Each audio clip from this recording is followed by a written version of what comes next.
নবীজি বলছে যদি কেউ ক্ষমা চাওয়ার পরে কোনো কেউ যদি ক্ষমা না করে,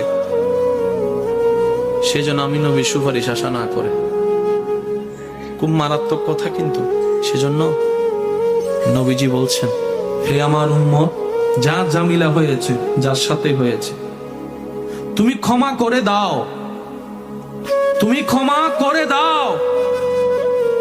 সে ক্ষমা চাক না চাক তুমি মাফ করে দাও।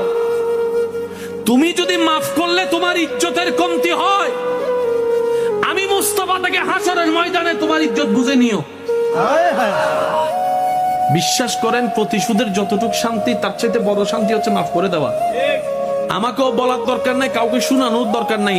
আপনার জীবনের সবচেয়ে বড় শত্রু যে ইনডোর হোক, আউটডোর হোক, ঘরের হোক, বাহির হোক, যার সাথে আপনার বনেও না, যার সাথে চেহারা দেখতে ইচ্ছে করে না, এরকম কেউ থাকলে শুধু মনে মনে আমার দিকে তাকাই হলো কথাটা রাখার জন্য, শুধু মনে মনে বলেন, যা তোর মাফ করে দিলাম।